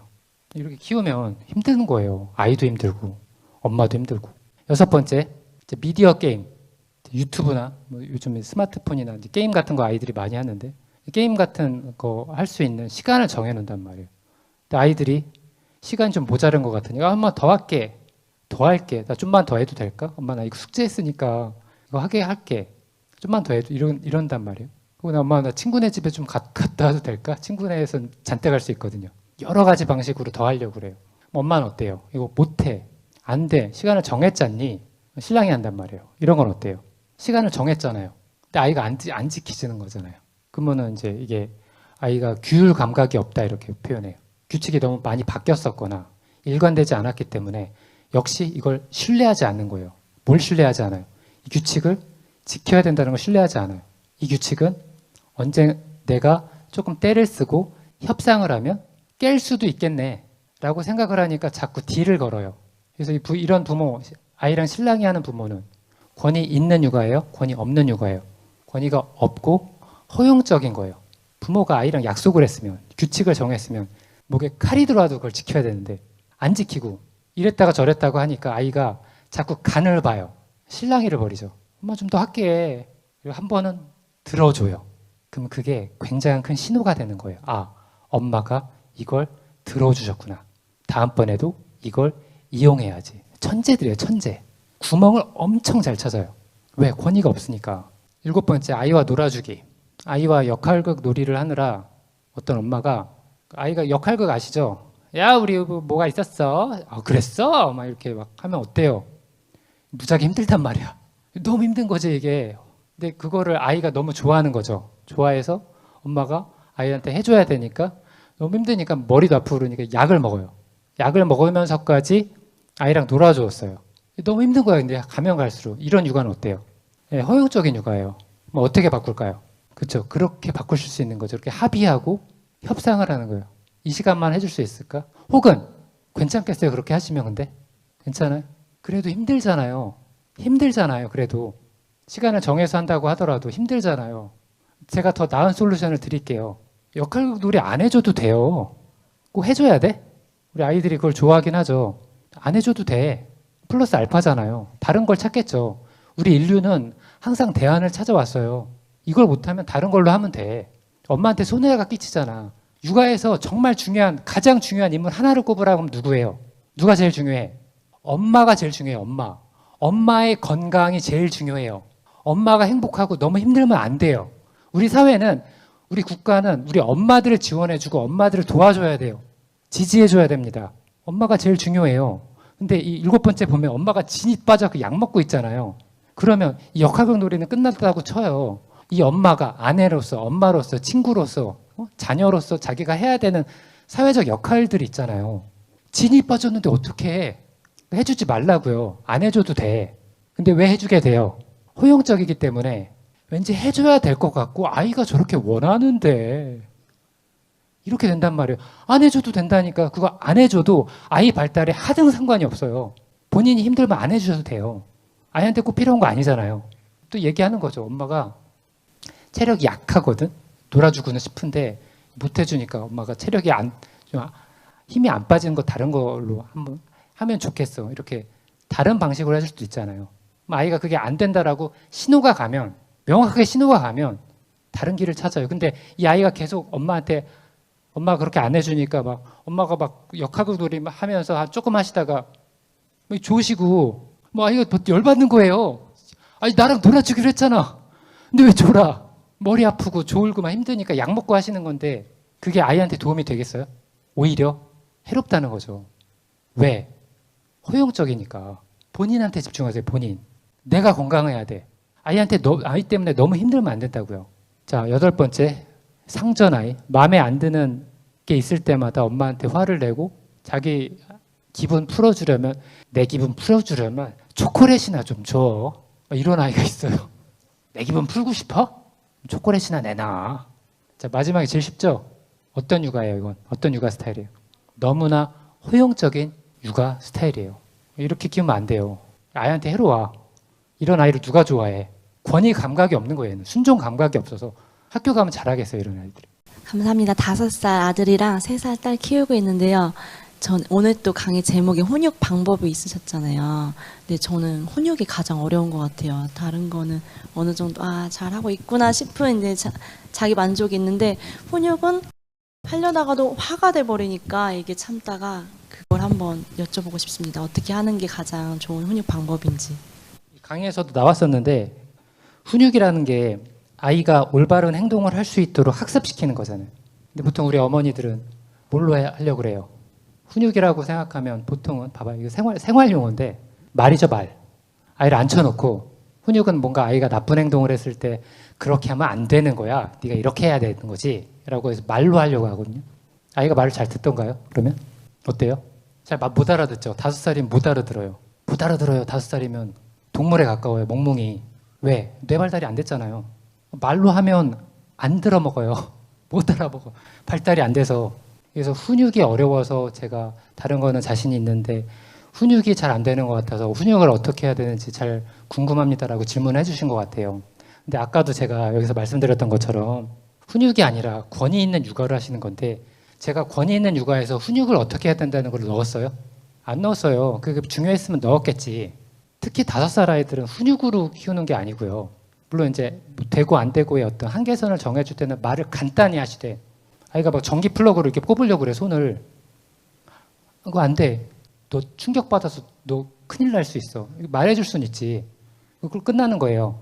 근데 아이가 좋은 행동을 하게끔, 나쁜 행동을 안 하게끔 하려면 훈육, 말이 아니라 뭐예요? 여기서 명확한 규칙을 만든다. 반복시키면 돼요. 규칙을 만들고 말을 많이 할 필요가 없어요. 말을 많이 하면, 유아들은 말을 많이 하면 할수록 육아를 못 하시는 거예요. 아이가 말을 많이 하면 학습을 잘 못 하거든요. 아이가 좋은 행동을 할 수 있게끔 학습시키는 거예요. 아이가 학습을 잘하게끔 하는 거예요. 그래야 아이가 바른 행동을 하고 바른 행동을 했을 때 엄마를 신뢰해요. 그럼 말이 아니에요. 규칙으로. 예를 들면 뭐가 있어요? 아이가 뭔가 문제 행동을 한 거잖아요. 그럼 말을 하고 싶죠? 말을 하셨죠? 못 알아듣잖아요. 규칙을 만드세요. 규칙을 만들고 지켜야 돼. 어떤 분 그런 분 있어요. 아이가 막 이불을 막 애착 이불을 막 끌고 다녀요. 막 이렇게 끌고 다니면 여기다 던져놓고. 또 엄마 입장에서는 아이가 좀 이걸 좀 정리했으면 좋겠잖아요. 알려줄 수 있죠. 이불 이쪽으로 정리 여기다 갖다 놔야 되는 거거든. 아이가 그래요? 끝까지 봐주는 거죠. 여기다 집어봐. 나 집겠죠. 저기다 갖다 놓을 수 있겠어? 이거 갤 수 있어?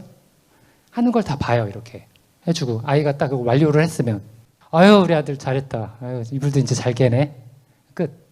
결국 훈육한다는 게 아이가 바른 행동을 하시게끔 하고 싶은 거잖아요. 그 바른 행동을 한 사이클을 돌려보세요. 끝까지 봐주세요. 할 수 있게끔. 못 알아들어요. 못 알아들어. 그래서 아이가 실제로 엉덩이를 들고 아이가 쓰레기를 버렸어. 주워야 되잖아요. 버려야 되잖아요. 근데 아이들 관념이 없잖아요. 쓰레기는 버려야지, 저기다 버려야 돼. 까먹어 또. 이럴 때 이제 훈육해야 된다고 생각을 하시잖아요. 훈육한다는 말이 아니라 바꾸세요, 말을. 저는 교육학에서 학습을 전공했거든요. 훈육은 학습의 일종이에요. 아이를 학습시킨다로 바뀌어요. 그럼 어떻게 해요? 쓰레기 버린 거는 여기 쓰레기통에 넣어야 되거든? 이거 말해줄 수 있죠, 한마디예요. 아이가 그건 알아듣겠지. 아이가 뭐 안 하고 있어, 아직도. 속 답답해하지 말고 지시라는 거예요. 주술래? 줬잖아요. 여기 쓰레기통이 있는데 버릴래? 와, 잘했다. 아이고, 쓰레기도 버릴 줄 아는구나. 엄마한테 긍정받으니까 이게 하나의 행동 경험이 돼서 습관으로 자리 잡아요. 말로 하는 게 아니에요, 육아는. 행동으로 하는 거예요. 이걸 행동주의 이론이라고 그래요. 유아는 말로 학습하는 게 아니에요. 엄마의 행동을 보고 아빠의 행동을 보고 그리고 나를 학습시켜주는 권위 있는 육아 스타일로 내가 할 수 있는 것과 할 수 없는 것을 경계선을 지어주시고 내가 해야 되는 것들을 옆에서 잘 조련해 주시는 분. 그런 잘 크는 거예요. 근데 저는 지금 5살 남자아이랑 3살 남자아이 키우는데 이제 3살은 이제 다 내가 할게 지금 이러고 있고 5살은 집에서도 이제 밥을 떠먹여 줘야 되고 옷도 막 스스로 안 입으려고 해서 이제 유치원에 물어봤을 때는 유치원에서는 모든 걸 스스로 다 잘하는 아이라고 해요. 근데 이제 사회생활에서는 이렇게 스스로 잘하고 근데 집에서는 이렇게 안 하려는 아이도 정말 단호하게 이렇게 해야 하는지. 이것도 여러 번 나온 질문이거든요. 어떤 질문이냐면 아이가 정리하자면 아이가 기관에서는 되게 잘하는데 집에서는 좀 이상하다는 거예요. 말도 안 듣고. 기관에서는 왜 잘할까요? 기관은 4번이 있거든요. 저 4번째가. 명확한 규칙이 있어서 이게 학습이 된 거예요. 이걸 해야 되는구나. 누가 시켜줘요? 라이센스, 면허가 있는 우리 보육 교사님들이 이거 다 아동 발달 심리학에서 배우신 거란 말이에요. 해줘요. 이거 해야 된다고. 훈련이 됐어. 근데 아마도 여기 질문하신 어머니께서는 아이가 뭐 이불도 안 하고 자기도 혼자서 안 한다고 하는 거는 이 연습을 안 한 거예요. 뭐예요? 아까 우리 배웠죠. 이제 쉽게 우린 이 현상을 설명할 수 있어요. 뭐예요? 발달 시기상의 성숙함을 요구 못해서 아이가 미성숙한 거예요, 아직. 지금부터 하시면 돼요. 지금부터 아이가 우리 어머니께서 우리 아이를 봤을 때 좀 이건 했어야 된다, 해야 된다, 뭐 옷을 개는 거라든가 이런 게 있다라고 하면 그런 것들을 잡고 이건 네가 해야 되거든 얘기해 주시고 그걸 할 수 있게끔 계속 반복시킵니다. 쓰레기를 버리는 거면 해주고 이불을 개는 거면 개는 것까지 옆에서 도와주고 아이가 사이클을 돌면 아이고 잘했다. 그때 태도가 어때야 돼요? 그거 할 때 성숙함을 요구할 때 단호하게. 본인은 단호한 엄마예요? 예, 아니면 지금부터 권위 있는 육아. 리트리버 어미 로잘리 왜? 이렇게 키워야 돼요. 우리가 만물의 영장이잖아요. 근데 우리 멍멍이보단 잘해야 될 거 아니에요. 왜? 저는 5살 딸아이 한 명 키우고 있는데요. 그러니까 아이랑 평소에 큰 트러블이 없는데 꼭 씻을 때만 트러블이 생기더라고요. 그러니까 씻을 시간이 돼서 씻자라고 하면은 아이는 씻기 싫으니까 싫다고 하고, 그럼 저는 어차피 씻는 건 네 손해니까 그래 씻지 마라고 해요. 그러면은 아이는 자기가 또 씻어야 되는 걸 아니까 씻는다고 하고, 그럼 전 또 씻자 하고, 이게 계속 반복이 되는 거예요. 씻기 싫어서 다시 또 씻자 하면은 또 씻기 싫다 하고, 그럼 씻지 마 하면 씻어야 되는 거 아니까 또 씻을 거라고 하고, 이렇게 이 부분만 계속 트러블이 생기더라고요. 청개구리 심리인데 네. 청개구리인데 근데 여기 어머니께서는 섞였어요. 육아 스타일이. 권위가 있으려고 하다가 통제가 됐다가 권위, 통제 왔다 갔다 하시거든요. 그러니까 아이가 엄마가 자꾸 스위치가 온오프 되는 것처럼 됐다 안 됐다 그러니까 엄마의 모드에 따라서 씻고 싶었다가도 씻기 싫은데 왔다 갔다 하는 것 같거든요. 엄마가 통제하는 부분은 어떤 거예요?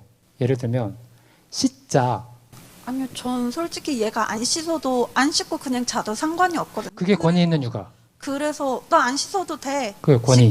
뭐 더러우면 네가 더러운 거니까. 이렇게 뭐 그거 얘기는 씻기 싫으면 그 얘기는 안 해. 씻지 그 얘기는 이제 불필요하고요. 알지, 우리도 알아. 네 손낸 건 아는데. 아 그래? 아, 저도 애한테 네 손해야라고까진 안 하고 응. 안 씻으면 네 몸이 간지러운 거야. 그냥 그대로 자도 응. 돼. 엄마는 괜찮아. 이렇게까지만. 응. 네. 그러니까 씻자라고 말씀하시잖아요. 그러니까 아이의 심리를 한번 생각해 보세요. 확인을 해보니까 대체로 어머니들, 부모님들이 이 자신의 그 표현, 언어는 말에는 종류가 있어요. 근데 그 말에 힘이 있다는 것을 대체로 인식은 잘 안 하시고 있어요. 말에 힘이 있어요. 뭘 지적을 하는 거냐면 씻자예요. 씻자. 우리 같이 씻을까? 랑 씻자랑 같아요? 많이 달라요. 많이. 마찬가지예요. 씻을 시간이야. 너 숙제 있니? 9시인데 양치할 시간인 건데 똑같아요. 그러니까 아이가 통제받는다고 느끼는 거예요. 그럼 뭐예요? 이거는 씻는 일은 누구 일이에요? 엄마 일이네. 어느 정도. 씻자라고 하면 엄마 일이 돼요. 당연하죠. 심리가 그래요. 내 일이 아닌가 보네. 씻자라고 하는 거. 근데 엄마랑 같이 씻을래? 라고 권유하는 것은 공유하고 같이 나누는 거죠. 다르죠. 저랑 같이 공부하실래요? 나랑 같이 공부하자. 나랑 같이 공부하자. 확 와닿네요. 나랑 같이 공부하실래요? 다르단 말이에요. 일종의 친절함과 아이한테 주도권을 주느냐 안 주느냐의 문제란 말이에요. 마인드 자체, 사고 방식 자체는 괜찮아요. 어머니께서 가지신 것이요. 아이한테 주신 거잖아요. 어느 정도. 씻으면 좋은데 안 씻어도 엄마는 괜찮아. 이거 제가 계속 강조한 거잖아요. 좋아요. 그러나 말투가 아이한테 통제를 느끼게 해서 아이가 내 일이 아니라고 생각을 하니까 내 일이 아니라고 생각할 때는 어때요? 하기가 싫어. 빼는 거야. 근데 그래 하지 마라고 하니까 또 청개구리 심리. 뭔가 내가 손해가 날 것 같아. 그러니까 뭐 하려고 하다가 말씀하실 때 엄마랑 혹시 같이 씻을래? 엄마는 씻으려고 하는데 라고 하면 엄마가 씻으려고 할 것 같으면 나도 왠지 씻어야 될 것 같잖아요. 그래서 아이랑 같이 씻으면 아이고 우리 딸 이쁘다. 아이고 씻었구나. 이제 혼자도 잘 씻네. 긍정적인 피드백을 주시면 아이가 씻는 이런 어떤 경험이 괜찮네 라고 느끼기 때문에 이런 것이 계속 쌓이면 씻는 것을 이제 온전히 자기 것으로 받아들이고 이것이 일종의 습관으로 형성이 될 가능성이 높아져요. 이렇게 한번 해보시죠. 육아에서 가장 중요한 인물은 엄마고요. 엄마의 신체 건강, 정신 건강, 기분이 제일 중요해요.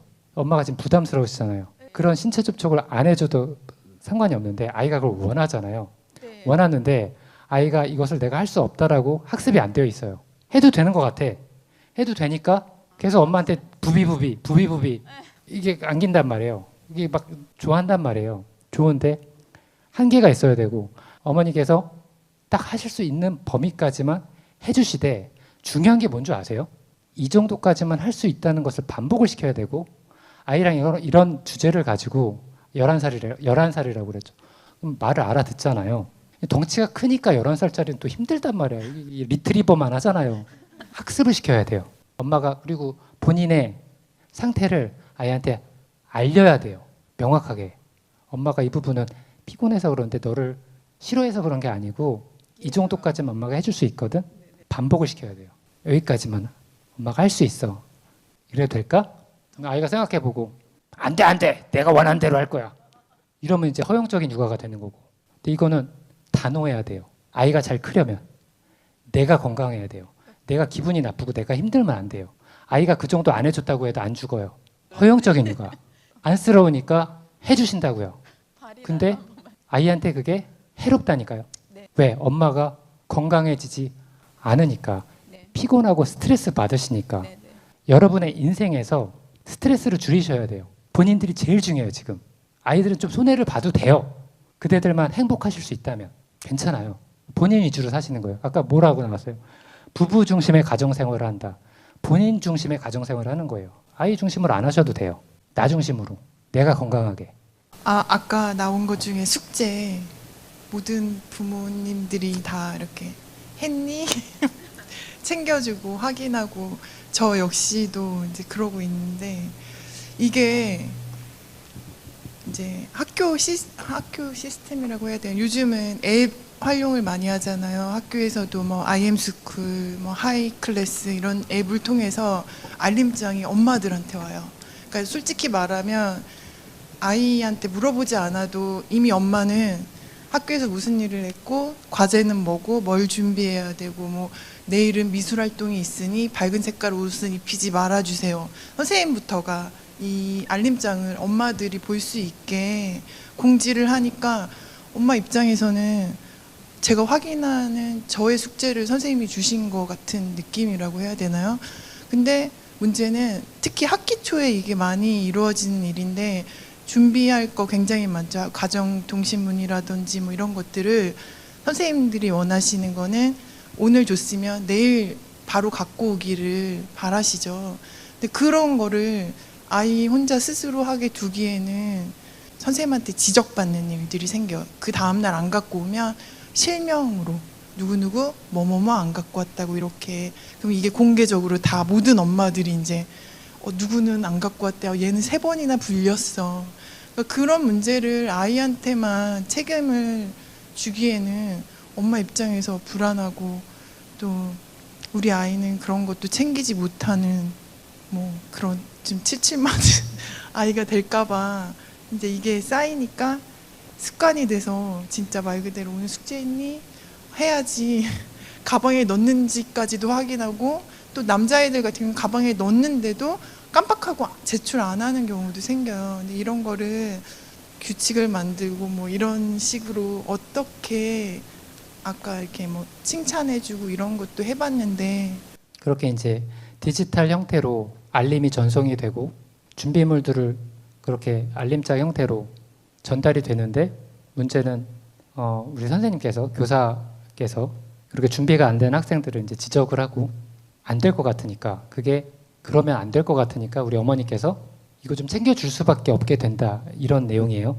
그래서 이게 콜라보죠. 우리 학교 시스템과 우리 어머니의 어떤 이건 안 챙겨줄 수밖에 없네. 콜라보가 돼서 아이한테는 어떤 영향이 가요? 어떻게 돼요 아이가? 자립심을 못 키워요. 본인이 점검을 안 하겠지. 누가 다 해주니까. 그래서 중요한 게 뭐냐면 제가 육아에서 가장 중요한 인물은 누구라고 했어요? 엄마라고 했잖아요. 엄마의 심리 상태, 엄마의 사고 방식이 아이가 어떻게 자라는지에 결정적이라는 거예요. 모든 이론들이 그걸 밝혀요. 엄마예요, 엄마. 대체로 다 엄마들만 있잖아요, 여기. 아빠가 잘 안 오잖아. 아이들의 학업 성취도에 가장 큰 영향을 주는 게 엄마예요, 엄마. 연구로 밝혀진 것은 엄마의 학력. 그러나 제가 더 구체적으로 밝힌 것은 엄마의 학습 동기와 엄마의 사고 방식이에요. 엄마가 이 사건을 어떻게 해석하느냐가 결정적이라는 거예요. 내가 저 자리에 있어서 제가 어머니라고 한다면 그렇게 해석하지 않는 거죠. 저는 어떻게 해석하냐면 알림장을 받았는데 뭐 당장 내일 준비해야 되는 거야. 그러면 아이가 이거 못 준비할 것 같은데 얘 능력으로는 분명히 놓칠 것 같은데 내가 해줘야 되겠다라고 해석을 안 해요. 왜? 이게 다 나와서의 원칙이 학업은 아이 책임이에요. 아이가 실수를 경험해 봐야 돼요. 시행착오를 안 갖고 가는 거예요. 그래서 한번 안 갖고 가보는 거예요. 지적을 당하겠죠. 그럼 막 누구 뭐 개똥이 뭐 말똥이 야 안 했네 너 안 했어 이렇게 하면 어때요? 수치스럽지. 그러면 내가 아이가 이거 하니까 좀 기분이 안 좋은데 챙겨야겠다라고 학습이 될 수도 있어요. 근데 문제는 뭐예요? 정말 중요한 문제는 엄마가 창피한 거야. 엄마가 이 사회적 사건을 이거 좀 안 좋은데 우리 집안에 우리가 내가 그런 부모가 아닌데 아이를 챙기지도 않는 엄마처럼 보일 것 같아. 막 이런 느낌이 있을 거예요. 아니거든. 챙겨주시잖아요. 사실은. 걱정이 돼서 그런 것이잖아요. 근데 오늘 배우셨잖아요. 권위 있는 육아. 정신적으로 건강하게 분리되어서 아이의 것을 불필요하게 관여하지 않는다. 그 교사분은 아마도 본인도 알 거예요. 이것을 아이가 혼자서 할 수 없다는 것을 알 거예요. 아마도 제 추정상. 그래서 어머니들이 그것을 대신 챙겨주기를 바라시는 이 자리에 오셔야 되는 선생님일 거예요. 권위 있는 육아에 대해서 몰라요. 어머니께서 생각하시기에 아이가 이것을 혼자서 수행하기는 좀 버겁다고 생각하셔서 도와주시는 거잖아요. 원칙은 분명해요. 아이 아이가 스스로 할 수 있도록 계속 도와주셔야 되고 알림장 챙겼어? 그거 있던데 해야 된다 이러면 안 된다고 그랬잖아요. 그럼 아이가 점검을 안 하게 돼요. 내가 손에도 한번 봐봐야 돼요. 그러면 정말 중요한 게 어머니께서 괜찮아. 아이는 잘 될 거야. 성장할 건데 몇 살이라고 했죠 아이가? 10살. 네. 아직 10살밖에 안 됐는데 아직 못할 뿐이지. 아직 못할 뿐이야. 배울걸? 시행착오를 통해서 경험할걸? 지금은 10살이지만 11살, 12살, 13살 돼서 이런 경험들이 누적이 되면 아이는 할걸? 이거는 과학도 아니고 뭐 너무나 뻔한 거야. 아이는 성장할 거야. 라고 이 상황을 해석을 해주시는 것을 근데 학교에 저는 그럼 솔직히 저는 좀 이렇게 많이 기다려주고 스스로 할 수 있게 해주는 편에 일상 육아할 때도요. 근데 학교의 그 알림장만큼은 그게 안 돼. 요즘에는요 정말 만약에 제가 그렇게 하면 저희 아이 이름만 올라올, 저희 아이만 안 챙겨왔을. 그래서 손해가 뭐예요? 피해가 뭐예요? 구체적인. 뭐 인식이 이제 그렇게 요즘에 있잖아요 학교에서. 아 쟤는 준비물도 잘 안 해오는 애. 쟤는 뭐 잘 안 숙제도 잘 안 해오는 애. 이런 식으로. 그러니까 그렇게 네. 두려움을 네. 불안과 두려움을 어머니께서 가지고 있으시거든요. 네. 그렇게 해석을 하세요. 그래서 내 아이가 아니라 다른 아이가 만약 그랬다라고 하면 아이고 쟤는 뭐 엄마가 챙겨주지도 않나 봐. 근데 실제로- 이렇게라고 해석하실 가능성이 높은 거예요. 어머니 본인이요. 네. 제가 물어보는 게 그렇게 표시가 되었을 때 우리 아이 이름이 준비물을 안 갖고 온 아이가 우리 아이밖에 없었을 때 나는 그걸 어떻게 해석하는가? 피해가 있는가? 실제로 피해는 우리 아이 이름이 또 올라갔는데요. 너무 좀 그래요. 이거거든요. 맞아요. 이거거든요. 참으실 수 있겠어요, 그걸? 그걸 참으실 수 있으면 그리고 아이한테 그것을 정권을 넘겨주시면 아이가 결국 점검하게 되고 11살, 12살, 13살 시간이 가면 갈수록 성장하게 돼요. 시행착오를 하지 않으면 내가 그걸 필요를 느끼지 않으면 아이가 딱 봤을 때 엄마가 창피하거든. 엄마가 창피한데 아이가 딱 봤을 때 엄마 나 괜찮은데? 너 아무렇지도 않아. 그래 그런 거 같으면 오히려 더 안 돼요. 뭐 오히려 더 놔둘 수 있는 거야. 아이가 창피하지도 않네. 엄마 나 괜찮은데? 하나도 안 창피해. 느껴봐야 돼요, 자기. 이거 내가 챙겨야 되는구나. 동기가 없잖아요. 자꾸 아이한테 시키게 되죠. 개입하게 되고 불필요하게. 올바른 방향이 아니에요. 그리고 지금 봅니까? 아이가 창피한 것도 아니고 드러난 사실은 우리 어머니께서 아이보다 조금 더 그런 상황을 불편해 하시는 거니까 두려워하시는 거고 마음을 이겨내는 거 그거를 이겨내셔서 해석을 잘 하시는 괜찮아 아이가 성장할 거야. 시행착오를 겪지 않으면 같은 걸 봐더라도 물이 있는데 해석 문제예요. 해석. 저는 어머니들한테 해석을 제대로 하시라고 계속 강조해요. 해석을 너무 못해. 육아가 힘들지. 올바르게 합리적으로 해석해야 되는데 못하는 거예요. 물이 얼만큼 있어요? 반밖에 없어요? 반밖에 없어요? 아니면 반이나 있어요? 반밖에 없네? 라고 해석하시겠어요? 아니면 반이나 남았잖아? 어떻게 해석하시겠어요? 어떤 게 더 긍정적이고 희망적이에요? 반이나 남은 게 왠지 희망적인 것 같죠? 마찬가지예요. 이 사건을 해석할 때도 우리 아이가 아직 성장하는 중이구나. 성장할 거야. 잘 될 건데? 이렇게 해석하시는 거예요. 그러면 아이가 혼자 이렇게 노명되는 거 혼자만 이렇게 딱 튀어서 내가 막 챙겨주지도 않는 부모라는 그렇게 해석하시는 거예요. 아니잖아요. 근데 명확한 해석은 난 잘 챙겨주고 또 오늘 강의에서도 배우셨던 것처럼 난 권위 있는 육아를 스타일을 형성을 해서 불필요하게 아이 인생에 개입하지 않고 아이가 스스로 할 수 있도록 아이가 독립적인 인격으로 자라날 수 있도록 도와주는 사람인데 우리 아이가 노명됐어? 혼자? 그럴 수도 있지. 뭐 평생 그러진 않을 건데 배우겠지 뭐. 그래도 뭐 육아의 목적이 뭐예요? 육아의 목적만 생각하시면 이런 문제는 아무것도 아니에요. 육아의 목적이 뭐라고요? 부모와 자녀 사이에 사랑을 형성하는 것. 문제 있어요? 알림장 정도로? 엄마 나 이거 내가 좀 안 해갔는데 나 엄마 좋아해. 이러면 아무 문제가 없다니까요. 그런 아이들이 사회적으로 잘 큰다는 거예요. 공부 지지리도 못했다가 서울대 가고 막 그래요. 나중에 이제 깨닫고 나서. 그렇게 서울대 가는 아이들은 어린 시절에 엄청나게 역경 있고 막 그런 아이들은 아니죠. 부모를 사랑했던 아이들이에요. 부모를 사랑했던 아이들은 역전을 해요. 이걸 잘 기억하시고 그런 어떤 세간의 평가, 시선 우리 한국 민족들이 이거 되게 심각하거든요. 아파트도 똑같고 막 비슷하고 뭐 신으셨어요? 숟가락 뭐예요? 거기 다녀요? 기준이 있어야 돼. 기준은 지식이에요. 제가 전달해드린 지식이 기준이에요. 이대로 하면 아무 문제가 없어요. 육아에. 엄마 사랑해요. 고마워요, 엄마. 아무 문제가 없어요. 이렇게 아이의 정서가 이렇게 형성이 되면 아무 문제가 없어요. 공부도 잘할 거예요. 근데 이거 걱정되네. 잘할까? 이렇게 해석하지 않으시는 거예요. 잘 될 거예요. 꾸준하게 공부하시면 돼요.